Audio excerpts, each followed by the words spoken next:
welcome back. I'm going to try and keep this one a little bit shorter today, so I'm just going to jump into the pint-sized perfection of Diaclone goodness that is Twin Twist? Yeah, Diaclone colors seem to be a bit of a thing this year, what with the Legacy Speedia 500 line in Walmart and several select figures and just the Legacy line in general, just delving deep into the pit of Transformers lore. It's kind of amazing, and I think I am actually becoming quite a Diaclone purist. Because honestly, this color scheme for Twin Twist is just great. I know it's a little bit different than the blue and white that we got originally, but it kind of works well in its own way and seems very Japanese, if that makes sense. It just carries that kind of Diaclone vibe that all the Japanese color schemes seem to do, like Clampdown had, but it still carries very Transformer-esque flavor, if that makes sense.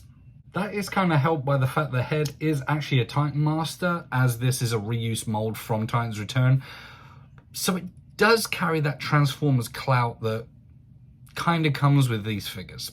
I always like this mold because it is very chunky and substantial for a deluxe. Also with the different color scheme, you do get different highlighted bits picked out, and the colors for an Amazon exclusive are very good, and it does feel like a level of quality went into this figure, whereas the rest of the Legacy line, I'm sorry, it's very hit and miss for me, and this is very good.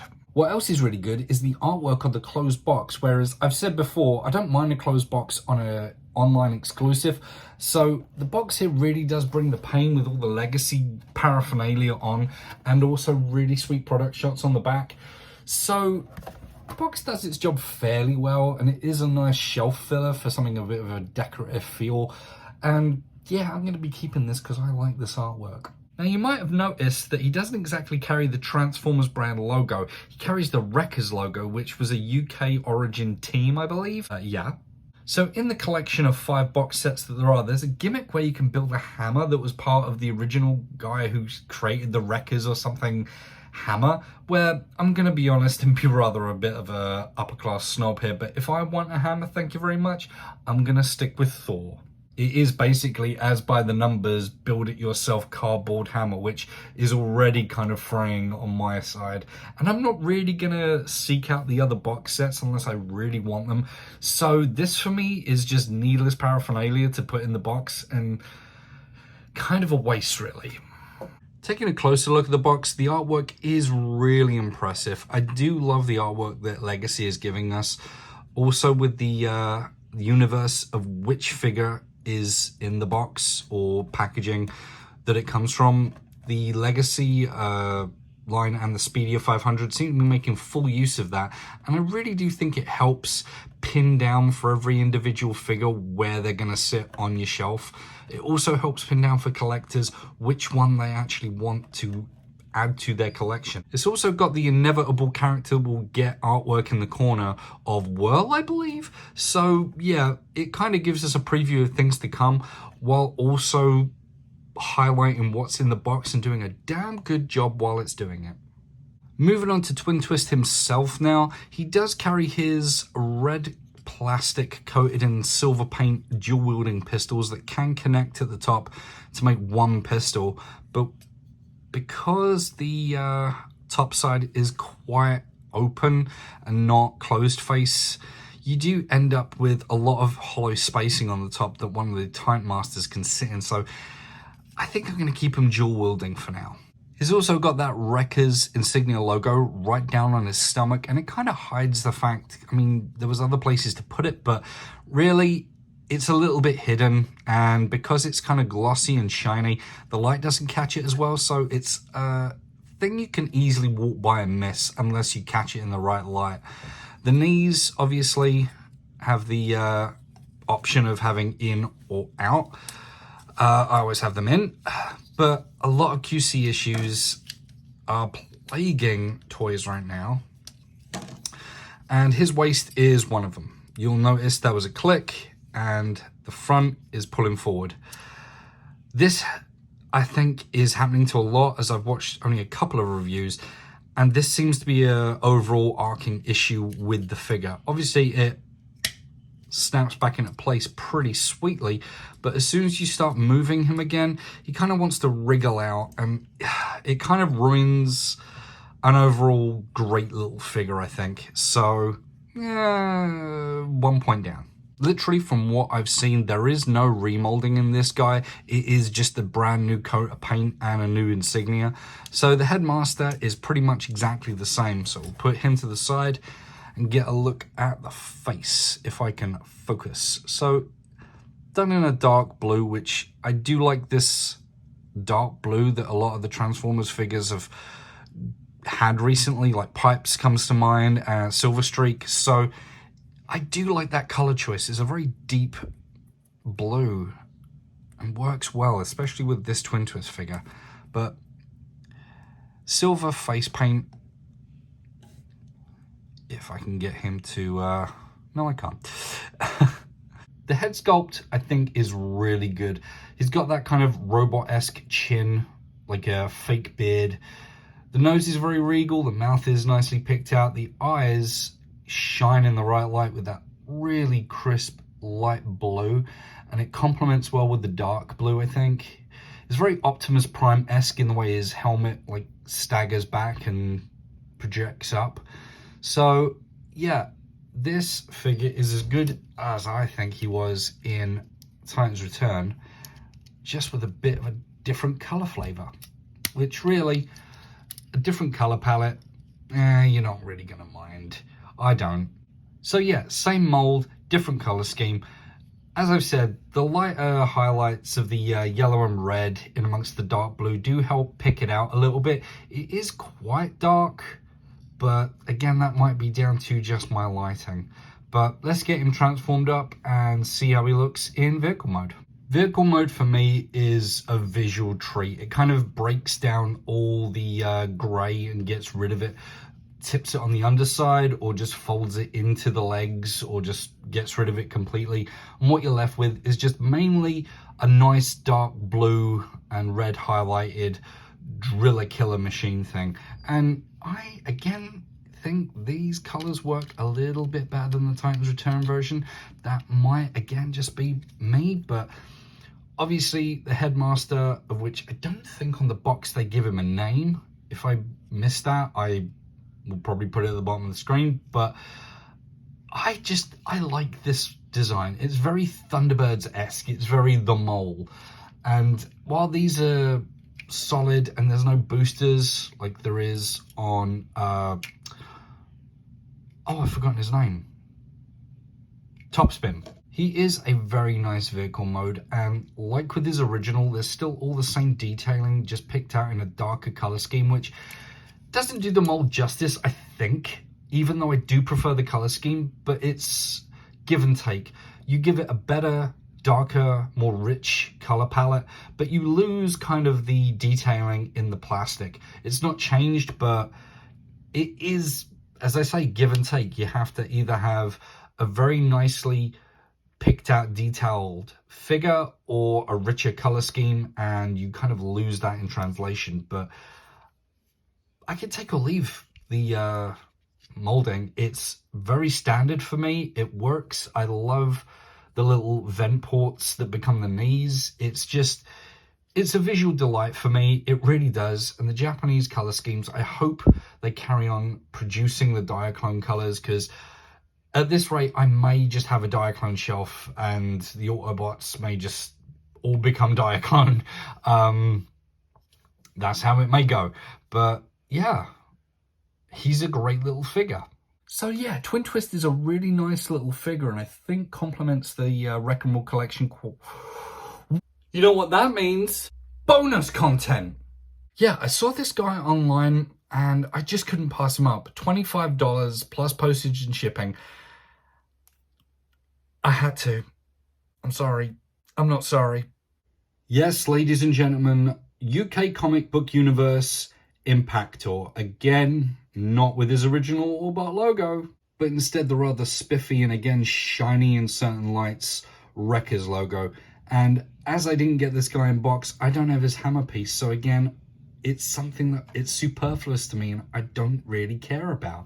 But this mold was good for the Siege. Impactor and the Decepticon version, but these purples and yellows work so much better in the comics color scheme. It's darker, again, it's richer. It feels like there was a bit more thought and care crafted into this guy, especially with the head sculpt, which is just, he's got that crown crest like a British UK punk. His craggly face of just, it's angular and diamond-esque. It's really good. I just love this head sculpt.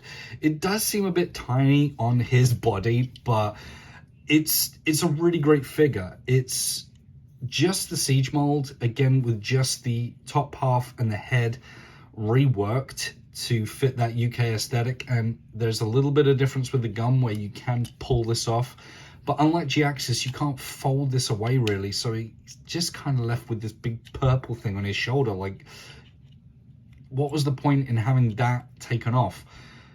I don't know. To me, this guy is the definitive version of Impactor. He carries that bit much more clout, and the color scheme, as I say, it works for him. It's richer, it's deeper, it feels more authentic to the comics universe, and it feels more authentic as a Transformer. So I have really zero gripes with this guy in robot mode. He's just, the feet, again, a bit flappy, but a bit of floor polish can fix any loose joints. Again, a problem with the gappiness, but at this point, kits to fix this are so readily available on eBay. Hollow gaps aren't even a thing anymore. They're a moot point. There isn't anything to complain about. He's a good figure front and back, and again, there is another kit to fill these bits out, but he looks really good. And again, with the siege ports that where you can just shove as many weapons on as possible, he just looks so good. And I could stare at that noggin all freaking day, but I won't. I'll look at the weapons. The weapons are exactly the same that came with the siege. Scissor for the hand and basic gun with ports and pegs.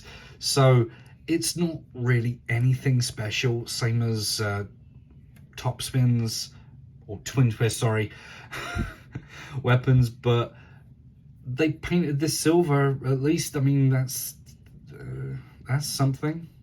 The vehicle mode, like Twin Twists, is just another delight. It's hitting all the right buttons for me in every way. The color scheme of picking out a little bit better than Twin Twist. The highlights that this mold has is really good. Silvers, grays, the purple stripe, the gold or yellow, whichever you want to call it. The fact that the torso twist acts as a turret twist is just great. And the fact that the arms actually house the cannon, this is really great engineering, and this is what Impactor deserved to begin with from Siege, I think. The color scheme and the head sculpt. The molding itself is perfect. I can't really fault that. Everything folds away neatly and just tips up and does what it's supposed to for a tank, and it does feel like a tank. It feels like a Cybertronian war machine. And yeah, you could do a bunch of stuff with this, but it just reveals the head, so just keep it down. But it's difficult to really put into words how good this is unless you have it in hand. Staring it through a camera, it doesn't look as good. Same with Twin Twist. You have to have them in hand to really experience the richness of the color scheme. It's kind of like explaining dark chocolate.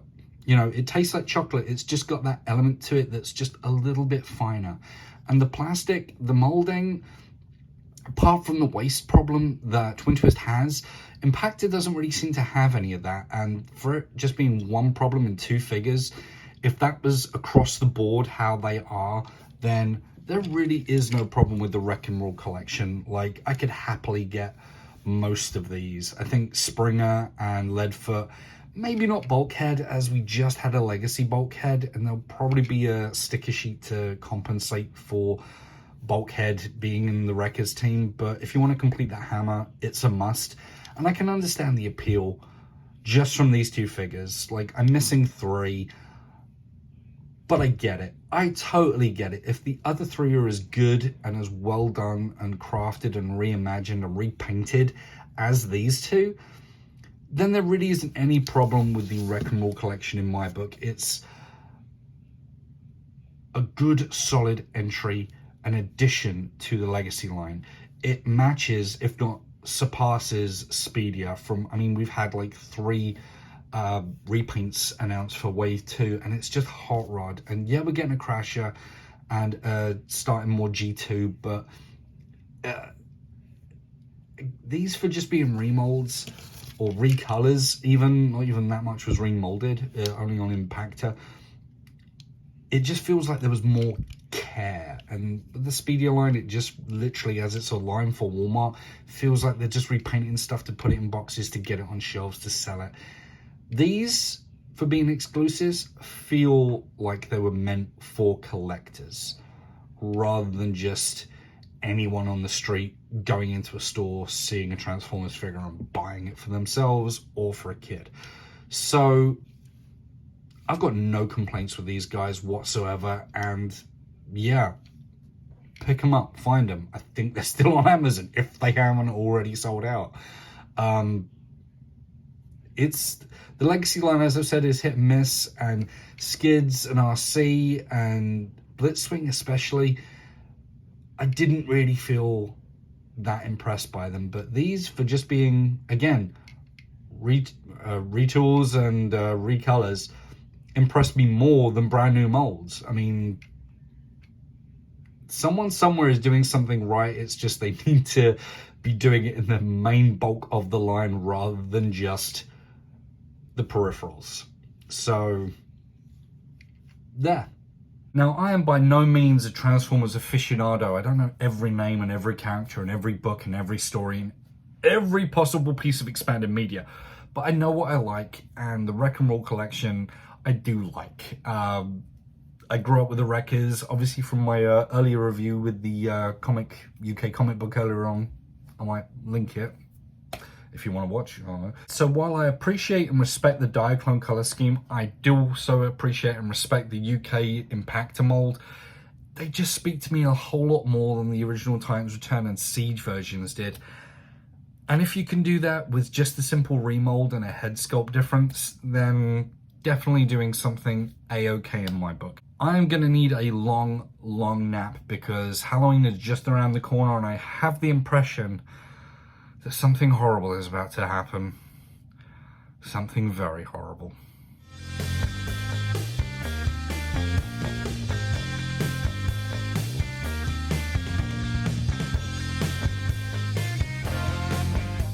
So, obligatory small box at the end here. Thank you for watching.